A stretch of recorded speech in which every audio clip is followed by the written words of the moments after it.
Good evening, everyone. Let's head into Collectively Rewilding.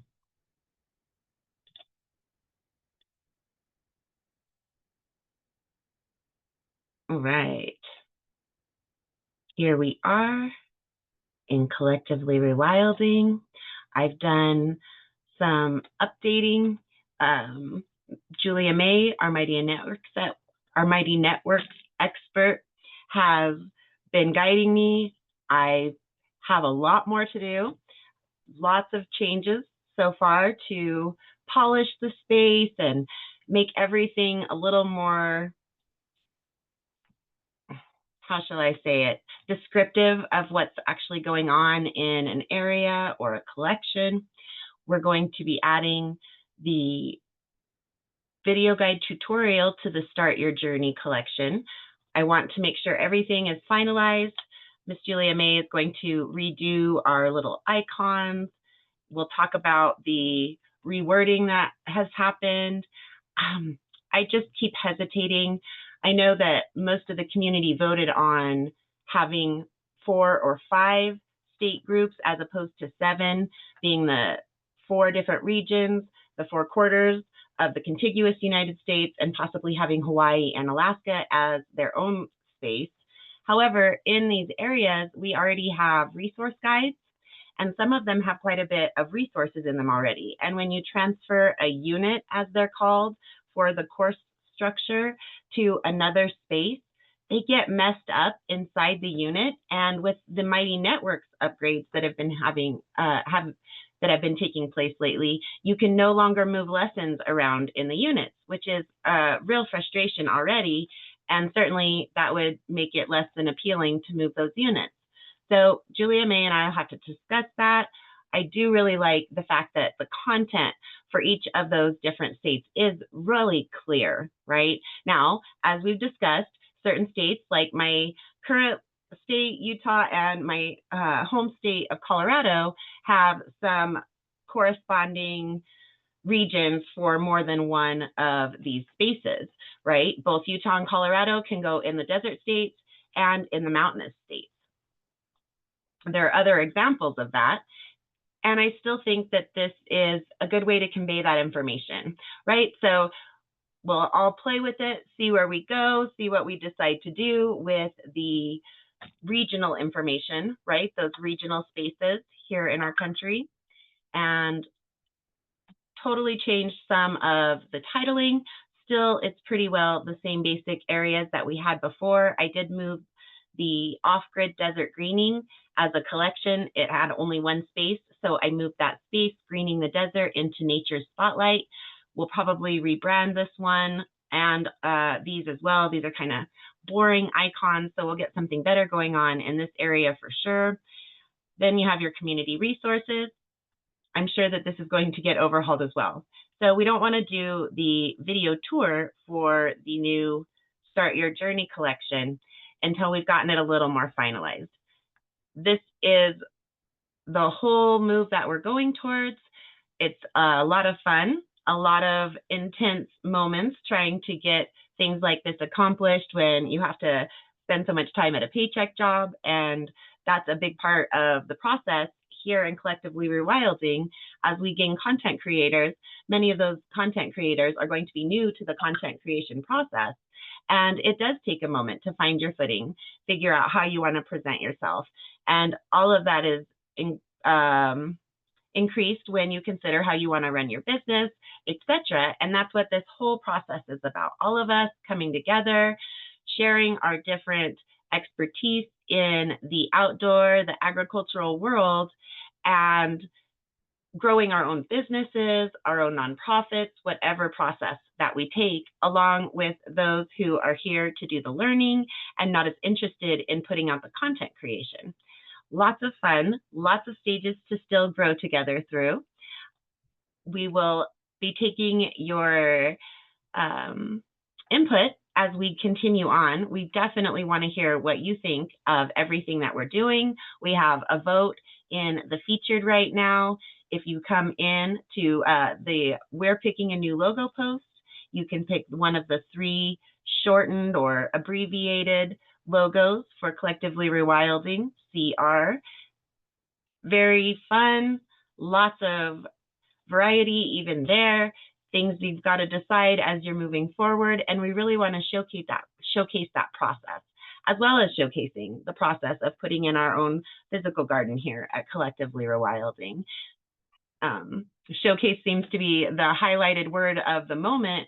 We are also putting a spotlight, we'll say, on specifically water retention. Over here on the western side of the Continental Divide and a little bit into the eastern side as well, water can be an extreme issue. So storing water in your soil that you don't have to add with irrigation or sprinkler systems, hand watering, all these different things, is a very big benefit to a large portion of this country. That is something that is definitely of benefit here in the state of Utah. And we are in high desert. We're right at the foothills of the Ochre Mountains, which are the probably one of the smaller ranges as the Rocky Mountains are starting and going north. But it's really pleasant to live here. It's a little bit cooler because we're right next to those foothills, and the sky here is so beautiful. I really enjoy having the mountains all around us and the different cloud formations. The Salt Lake Valley was very rough on me.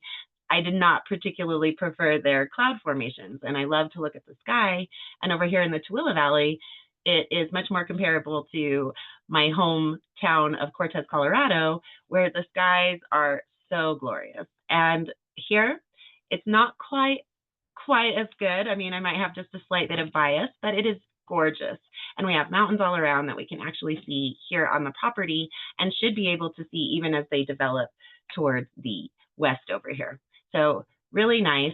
Something to consider when you're buying your property is that water consideration. You know, do you want to have sprinklers? One of the things with this property, we have sprinklers, but they're only allowing to time out every other day. I don't want to water every other day. I'd like to water every third day. And not only that, but in many towns and cities, there is a water restriction that says that you should water every other day, either on the odd or the even days of the week, and everybody skips Sunday. I've seen that in multiple places where I've lived. And so those sprinkler systems don't accommodate that process. Kind of a frustration, something I want to look into, seeing if there's maybe some sort of alternative timing systems now. I'm sure this timer is quite a bit older. We're going to be putting in the sprinkler system or irrigation system in the backyard. Different than what I think most people, if maybe not the first example, we'll see how well it works. If it's a realistic idea or not, we're going to put our sprinkler systems into the berm system that we're building in various locations throughout the yard. It would have been nice to put the line at the bottom of the berms. That would have been my preference. However, that's not how finances and timing worked out with when we were able to get the digging done, when the soil was available. We need to get that soil moving now that it's here. And we weren't quite ready to purchase sprinkler system or irrigation system. And I changed those topics a little bit back and forth. One, because it doesn't matter that it is a residential sprinkler system, it is still a form of irrigation, right? And I'm hoping that with that play on words and definitions, that perhaps the NRCS will at least partially fund putting in the sprinkler system here in the garden for Collectively Rewilding. The lady that I work with in the NRCS for this area, she was somewhat close to having a baby. And so I've kind of been trying to wait and give her some time. I've reached out a little bit. She hasn't responded back. I need to try again here in the near future to see if it's possible that we could utilize those grant-like opportunities for irrigation here to get this backyard irrigated. Right? We're always trying to save that money where we can. It's getting more and more imperative as we continue on. That is one of the ways I'm hoping that we can save some money while we're putting this whole process together, right? All right. Anybody have any questions about what we've talked about so far? Go ahead and just unmute yourself. There's just a few of us here. check the chat and make sure there are no questions in there. Everybody's saying hello. Just wanted to say hey to everybody. Hey, and this is this Kendez? Mm-hmm. I thought so. Okay, sometimes your email throws me. How are you doing today? Good. I can't complain. How about you? Oh, goodness. We've been in a cold front here in this area. We've had 60 and 70-degree weather for the last day or three. It's been glorious. How about where you are, Kendez? I on Georgia, it's been hot. I've been reading that it's hot in a lot of the country, but we're just being super blessed right now. It's been so nice. But the broccoli is all sprouted up, Nice. ready to go. Mm-hmm. And I put some ginger in there, like we had some old ginger. I put them in the garden. They're sprouting up. Oh, fabulous. And I got some other things. I think it's like basil. It looks like basil. I don't know yet though. We'll have Very nice. to. But other than that, everything's going good. So, question for you. How often do you have to water? I haven't had to water lately because it's been raining on and off. Like Mm-hmm. even last week, it would rain 3 and 4 times a day, like just on and off. It'll rain and then it'll be hot. Then it rain a little, then it's hot again. So And does that ever overwater your plants? no, I don't No. think so. Just really good draining soil, it sounds like you must have. Hmm. That's good. That's just such a difference from what we experience here, right? It's interesting hearing what you are going through. And so it rains and then it gets hot again, and I'm guessing it's really muggy. Humid. Mm-hmm. That's about it. Is muggy a correct word? I don't ever really deal with humidity. So is that a proper term to use for humidity? You said say what? Say that again. Muggy, is that I think that's a correct term for humidity, is Oh yeah, I guess it? that is Okay. the right word. Muggy. I've only experienced it a few times in my life when I was traveling, right? What? Come down to Georgia, you will see exactly what we're talking about. It didn't used to really bother my hair, but I can only imagine now that it's gone curly from children that I would have a different experience. A Maybe you got some indigenous little like bit of African traits. American, little bit of Native American. Yep. I think that's where the cheekbones come from too. So It's cute. very good. Anything else? Yourself? Anyone else?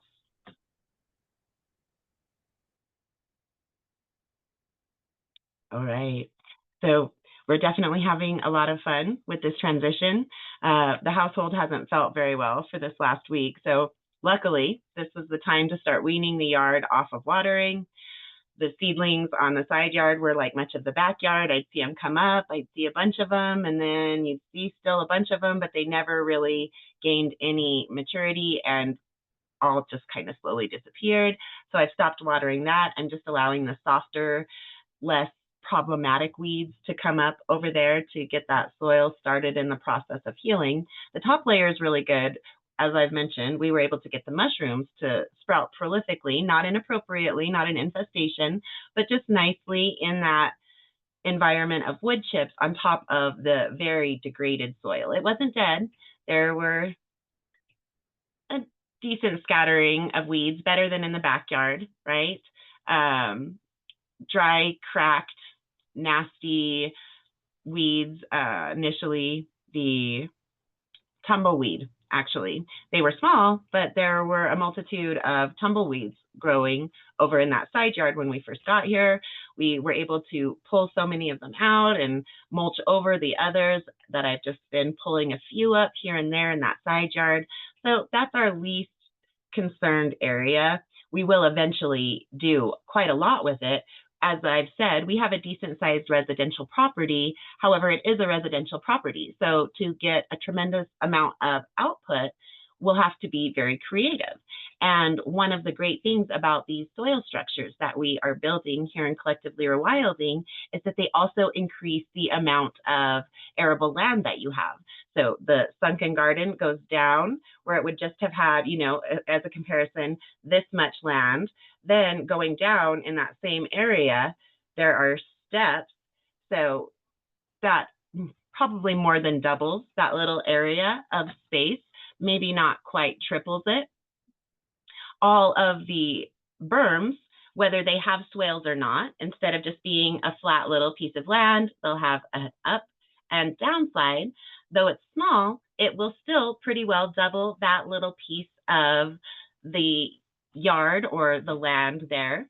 When you also have the swales, it's like the sunken garden. It's smaller, but it does go down, and it has the side, the bottom, and the little upper following side, right? So that just increases so much of the yard with what little we have. Also, the Walipini that we're playing with the design, I'm not sure if it will be structurally sound enough or not, but if possible, we want to leave some of the side walls open to growing things in the walls of the Walipini itself. We'll see, that's just an idea that we have to actually play with when we're out there, getting that structure in to see if that will be enough to contain the walls and keep it from becoming a problem. I'm sure as the years go by, we'll have to continuously do some maintenance on that area, putting some soils back in, some that crumble out. So it's just to play with it. The bottom half, of course, would have to be solid all around, and then you could have some spaces in it.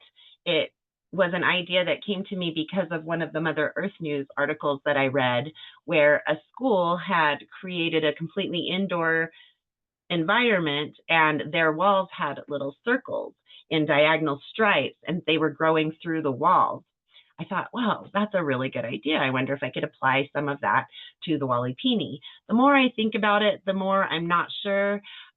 We'd have to fill it up pretty substantially, or we're going to lose a lot of that winter quality to retain the heat, which is, of course, the biggest part of what you're doing with a greenhouse in most cases. So it's all kind of theoretical, and we'll see what it comes to when we get to that process. I've kind of amended it from my original plan where I was going to try to use the planks and put maybe some openings where we have some going both up and down and leaving some openings. But I just think that that's going to end up being too much of a problem. So I amended it to using cinder blocks, which I would put either a plastic, or if I could find it, like a ceramic tube to go around the holes of some of the ceramic blocks turned over, most of them being flat, but maybe every third line have those turned over so that the openings are there and not going all the way to the top, not going all the way to the bottom. I think that perhaps we can still come up with some way to increase the arable land a little bit with the Walipini itself. So all a work in process. So many different ways that you can very uniquely increase the arable land on your property, or the fun that you have with your property, the different types of environments for different types of plants that you can create, all of these wonderful things that you can do in even a smaller area. We put together a personal garden report for one of the members, Wendy. Anybody wanting that, I'm going to put together some sort of a post telling you what you'll want to provide as information so that we can get your personal garden report created. And for Wendy, she had a little porch balcony that she is looking at growing some herbs and maybe a couple of larger plants like some tomatoes and peppers of one sort or another. Definitely a lot of fun, and it can make your balcony a lot more pleasant. I had a porch balcony, I had a porch or balcony garden, and it did go down into the ground area as well in the garden, not the garden, but in the runners along the apartment buildings, right? I had some bags and some pots for plants but I also had them on the balcony. And what I really found when they were so close to me all the time is that I babied them like my children or my animals. And I manicured each little thing. And it was a really rough year, but because of that close attention, I was able to keep quite a few of the plants alive. Maybe not as successful as we would have liked to have seen, but still that intense care that I was able to give them. Oh my goodness, it was a horrible, horrible summer. It was 95 by the middle of May, and it was almost impossible to keep plants alive in any context, much less in pots or bags that are exposed to the wind and the sun on all sides like that. It was very difficult. So all of these different things have their own pros and cons. And that was a year that even in-ground gardening was rough. So definitely over here, tap water is a precious commodity. All right, just check and make sure we don't have any questions there. Oh, Benny, if you don't have room for, he would love to have a greenhouse, Benny would. And if you don't have room for a greenhouse, you can do a cold frame. Have you ever heard of a cold frame, Benny? Wait for a moment. Let him respond there.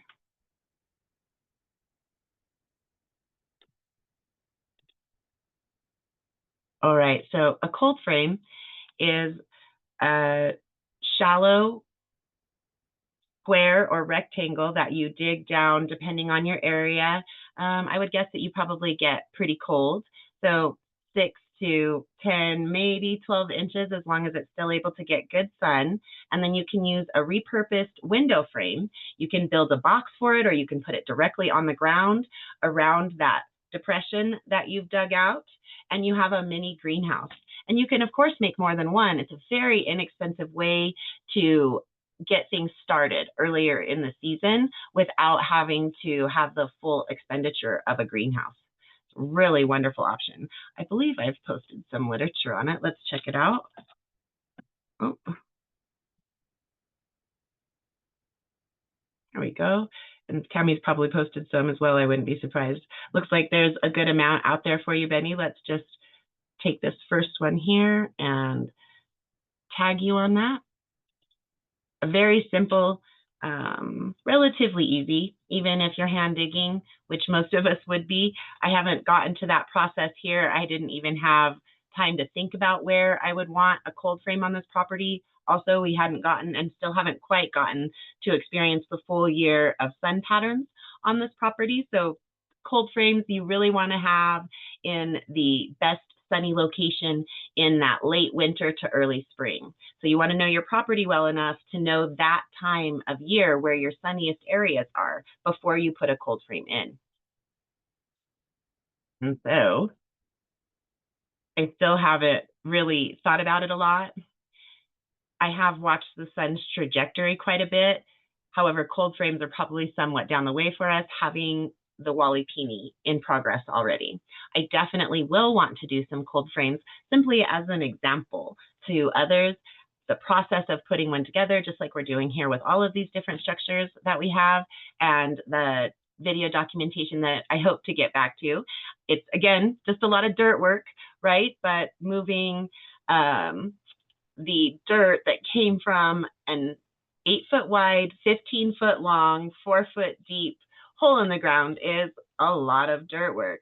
However, we're going to use it very judiciously. We're going to raise an area on this west side on the edge of our patio block. There's a hang-off when we're on the east side, and this north side, just into the west side a little bit there, the concrete pad reaches the dirt level appropriately. On this west side, though, it trails off and slopes.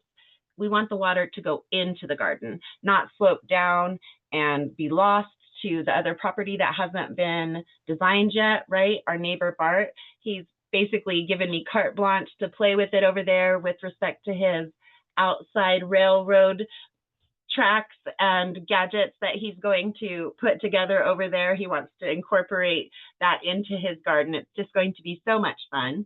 However, we haven't gotten to do anything with that. So especially right now, we don't want to lose that water into nothing but weeds that are going to be problematic for him. His soil is in better condition, though it's all weeds. It's pretty well throughout the entire yard. So most of his soil is alive, though very rough soil, right? So he'll be in a little bit better shoes when we get the time to start working on his projects over there. He's already taken some of the wood chips that we got from our initial chipdrop.com, the chip drop from getchipdrop.com. Oh my goodness, those words can get twisted up so easily. He used a little bit because he's already starting to put some of his railroad tracks together, and he has a 3D printer, and he's practicing with the tracks that he's printed. And oh goodness, he is a fun character. Lots of interesting things that he's doing over there, and a lot of things that could be valuable here in our community. He wants to eventually get to the point that he's sharing it with us. One of the things that I'm really excited about, it's not exactly an agricultural or outdoor pursuit, but it is adjacent because we need our batteries in our vehicles or our ATVs or our boats, if we're using something like that, in our outdoor pursuits, right? And one of our vehicles, the one that we don't use every day, the one that is really intended for our daughters as they're getting older and ready to start driving, Amber is almost there, right? Goodness. And so that one's battery had died. And Bart said, no, don't go buy a new battery. I bet you I can recondition this and we can get your vehicle running without a new battery. And sure enough, he did. And it's been months later and we can still start it up with that same battery. I have no idea what he did, but he's eventually going to come in and teach us all how to do something like that, which is absolutely amazing. Any battery that you might be ready to get rid of, you can try to recharge or recondition or whatever it is that he does.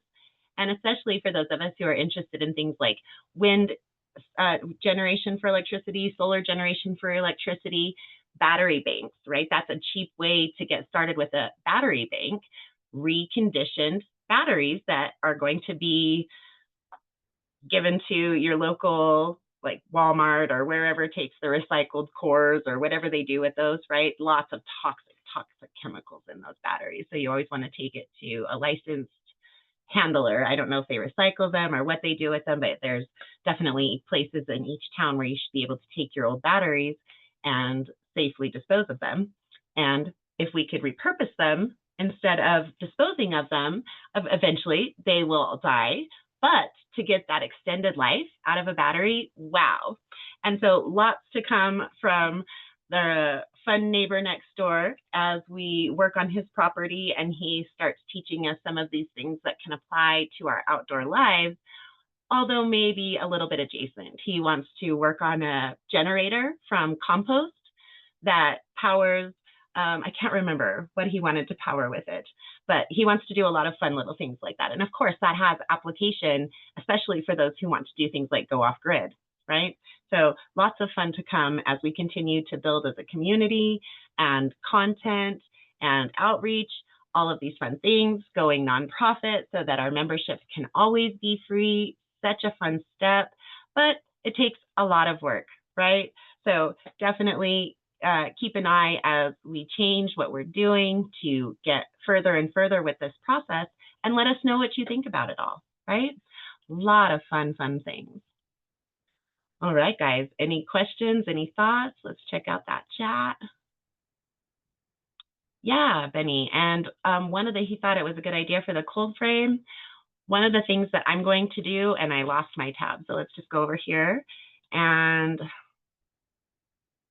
I'm pretty sure that I found it on Facebook, unfortunately. And how do you get to Marketplace? I do not like doing this here, but it was the only place that I was able to find repurposed windows. So reclaimed windows. And so there you go.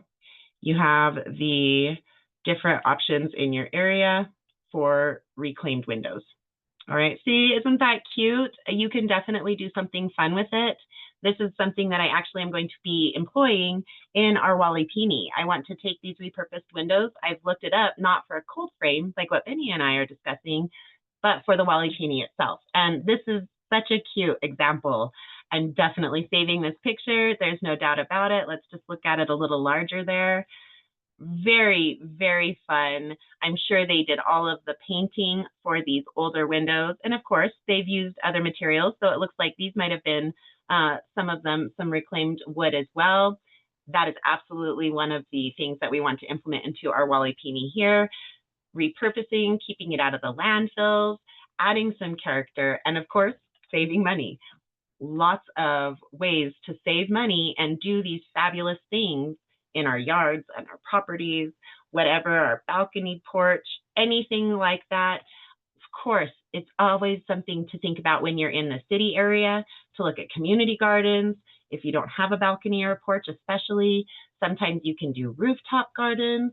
There are vertical options that you may be able to talk to your apartment complex about. Perhaps you could introduce a community garden on your apartment if your apartment complex is friendly and interested in things, and you can generate interest in your apartment, right? Apartment complex, excuse me. So many different ways to get out there, get growing, get hiking, get in some sort of agricultural pursuit. Of course, it's the hardest in large cities, inner cities. However, there are options, especially if you're interested in approaching the agricultural world. However, there are options for getting kids out into parks from the deepest of our cities, all kinds of things. There's always a way to get closer to nature, and we can do it with less money rather than more so much of the time, right? So let me just download this picture before I forget, because that's just an amazing example of one of the ways we're going to save money, save resources, and have a little bit of fun. I'm not into manicured really on any level, and so that really appeals to me. The color and the character, the uniqueness of it, it's a lot of fun. But that's a way that you can look for reclaimed windows, Benny. Let's see, I'll just place this into Collectively Rewilding because it should pull up. It is, isn't it, Rowana? Oh my goodness, it's so pretty. Oh, I do think so. I'm glad other people like that eclectic style as well. All right, so let's just throw that up into sustainable organic soil creation. See what kind of a post preview it links. It says error. I think it'll still work, folks, but let's title that so everybody has some idea of what that is. And we'll check it as well. Reclaimed windows through Facebook Marketplace. Okay, and then let's pull up a different browser. We'll go with this one here. Okay, and then we're going to go into an incognito window, and then we'll search and see what that, oh, it's not gonna let us because we have to be signed in. Darn. Anyway, you'll have to tell me how that works or doesn't work for you all. It still gives the idea to go to Facebook Marketplace and check on unclaimed windows, right? So definitely lots of ways to save that cash and do things that are better for the world at the same time. Wonderful, Benny. I hope that we get to hear about your process of putting one in. Maybe you could share some pictures with us. We would love to know how it goes. Wonderful. All right, guys. Any other questions? Anything you'd like to talk about? I can always talk about the business aspect of turning this into a nonprofit and working on getting content creation and all of that good stuff, but that's not really the point of the class. And unfortunately, with us not feeling well this last week or so, there just hasn't been a lot of forward movement. Does anybody have anything they'd like to talk about or ask about?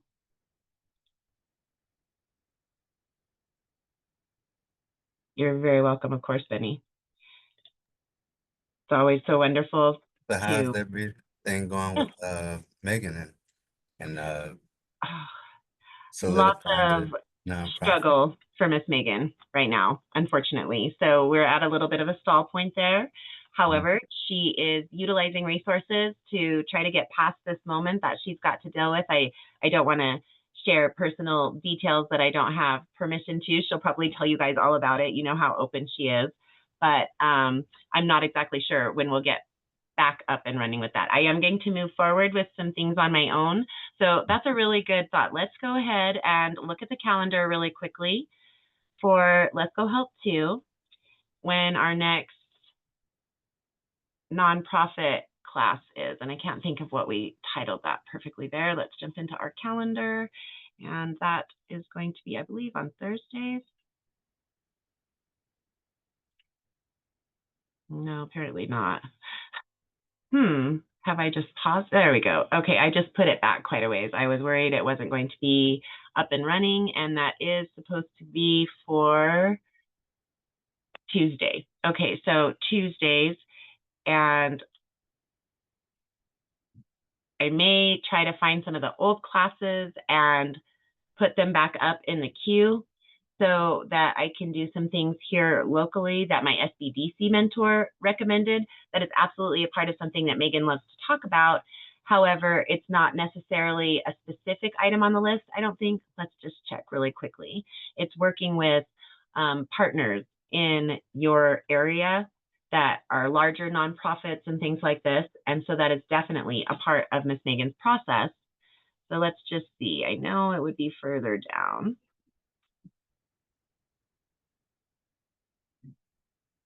No, I'm guessing that we will probably get that into her checklist.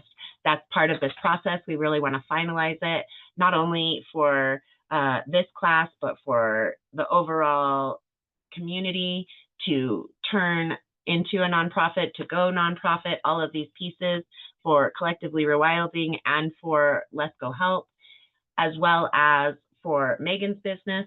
And because once you've started those nonprofits, once you've started a for-profit business, there are certain things that you have to do every year, every few years, whatever it may be for your specific venture. And those checklists are so helpful to all of us to keep going when we're doing a lot of the legwork of the overall business, right? And so I may try to get something up. Let's see. Oh, that is next Tuesday. So I know she's not going to be ready this Tuesday, and I must have already paused it as I didn't think it was going to happen. I didn't see it there in the list for tomorrow. Let me just peek though, because I didn't think that I had done that. So let's go up, and tomorrow, oh, I just skipped over it. I apologize, you guys. So tomorrow, plan on meeting up if you're interested in the action plan for your nonprofit, whether Megan's able to join us or not. We have some things that we can work on, and I do want to move forward for both communities as well as for Megan when she's able to get back to it. This is going to be beneficial for her community, which is something we talk about here. Collaborations, right? It's a collective effort that we are putting out there into this world to do wonderful things. Megan works with animals. All of our different goals can help with funding from going through the Lesko Help community. Quinn B is helping us to polish both Lesko Help, yes, and Collectively Rewilding to be more useful, to be more user-friendly, to be more approachable, all of these wonderful things. So it is absolutely a community effort. And I really believe that working in an online community can show us how to begin creating a community in our physical areas if we don't already have one that is where we are, right? A lot of us move a lot. We haven't necessarily had the time, or maybe we've never tried to create a community where we are. And that's also something that we really talk about here in Collectively Rewilding, because I feel like as an entire nation, no matter how we identify, no matter where we're living, we really feel a lack with nature and with community so many times. And I feel that coming together here, learning and getting excited about new skill sets, looking into the member spotlight for members near you and attempting to engage with people, see if there's something that there is interest where you want to meet in a safe public place, right? Probably not an isolated park for our first 3 interactions at least and set up some safeguards, and we can certainly talk about that. There are a lot of ways to keep ourselves safe in this rather dangerous world, whether online or walking around, depending on what we're doing, right? And we want to feel safe when we're in those outdoor spaces. So that's something to definitely consider, and something that we should probably put a unit together on. Let me figure out where I want to write this down at. Oh my gosh, I have so many lists, but I need to make a list of what lists I have. So being safe in an outdoor area is something that should be our main priority always.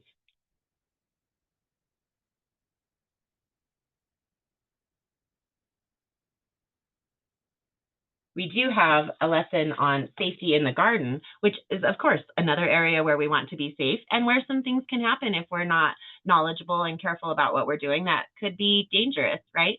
So definitely safety is always the top priority, but learning of people in your region that you may strike a connection with online, and then learning to safely meet up in a physical location if that's not already a skill set that you have, to start creating an online or a physical community. Also, just in your little area, wherever you are, your neighborhood, if you're in a small town, if you are in a larger city, an apartment complex, there are ways to create community wherever we are if that's not already something that we're blessed to be a part of, right? Just scared of the mosquitoes. The Apparently mosquitoes, is that your community, Candace? they no, I say I'm scared of those mosquitoes. Oh, yeah. And on the eastern side of the country, it does seem like there are more cases of problems with mosquito bites, the infections and sicknesses and things. We don't see it as often over here on the western side of the country. What? Y'all don't have mosquitoes? Y'all We lucky? do, but we don't see like the West Nile virus and things like that almost ever over here. And though it's rare over there, when I do read articles about it, it does seem like it's always on that side of the country, right? Oh, yeah, I mean, I haven't heard a case of that, but I mean, it's always possible if they spit, sharing They're blood everywhere.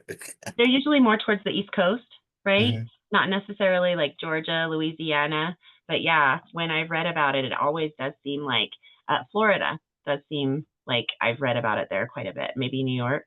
So places that a lot of people come to, right? Because we bring those bugs when we travel around the world as humans. We bring those bugs from other regions to new regions all the time, every day, every hour, probably. Yeah, just gotta watch out for those and caterpillars have made my list. Gotta watch out for those critters too. Were you here when we talked about Gardenary's theory on layered planting to protect your hmm plants? Okay, great. Because I was like, where, why? Well, they got to eat too, right? Like there used to be an old saying, one for the house, one for the mouse, one's for the crow in the field. I don't remember. There were about 4 lines, an old nursery style rhyme. And they Mm. were basically saying plant 4 because 3 of them are going to get eaten by some sort of critter. And then there's always one left over for you. And while I've heard a lot of gardeners say, oh, don't do that, just get rid of all of the, pests and things. Some of the things that we think of as pests, for instance, a caterpillar will turn into a butterfly or a moth many times, right? I think they can turn into, maybe that's all they turn into. I'm not really certain. But if it's not an invasive species, I like to try to provide enough of any given plant within biodiversity that those bugs can find a little bit throughout the garden. And then, of course, if there starts to be a problem, I would start putting out some preventative measures, maybe adding out a plant that would deter them or distract them or something like that, that we talked about with the gardenary thought process on the bouncers and all of that. But I do No flamethrowers? say it again. I said Flamethrowers. no flamethrowers. Oh my gosh, I've dreamed of flamethrowers at this property and the last property with some of the weeds that we're dealing with. I don't mind the soft weeds. I think they all have a place, but with the animals especially, it can really get caught in their fur and cause them a lot of problems with things like the foxtails. And nobody likes goat heads or these ridiculous I called them pineapple goat heads, but Tammy found the plant, buttercup burrs, I want to say, and they really do look like a little mini pineapple, and like a goat head, they have those protruding thorns, but in rings around that little pineapple looking thing, like where a pineapple would have the little dots. There's a thorn for each one of those, and then they can separate and turn into like close to 20 little thorns that, oh, they're miserable, miserable weeds to have in your yard, right? So I guess the plants got to travel too, right? they do, and they're going to. And that's where, if a plant or an animal is really invasive, I do support the efforts that are not more toxic than the invasive creature, whatever sort itself. But it's something that we do. It's almost impossible to stop at this point when you consider things like international shipping through both the air and through the water, driving around in countries. Those things are moving. One of them that is really causing some problems is some sort of I think it was a Chinese catfish, don't quote me, but it can get out and walk on land for like 4 hours. And it had some other tremendous survival quality that I can't quite remember. These things are almost impossible to kill, and they're really taking over from the native species, what is out there to eat, and just causing all kinds of problems. They wouldn't live in Georgia. They'd get skinned and ate. That's one of the efforts that they're taking in a lot of these states. Restaurants are popping up to cook these edible indigenous species. There's one that's down your area as well, of course, right? There, lots of things can live where you are. That's called the, oh gosh, is Ethel here with us? Do you remember what it was called, Ethel? No, she's not here with us tonight. It's a long lizard, a big lizard, like nearly as big as a Komodo dragon. It's got black and white skin in its scales, and really kind of an attractive lizard, but it's huge, and it can kill alligators and white-tailed deer and eat them. This thing is a tiguan, maybe. Let me see if that's the right.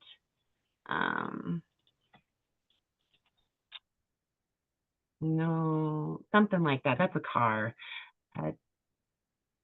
Gosh, it's something, it always makes me think of this car, this name. Invasive, large, invasive lizards in Florida. Tigu.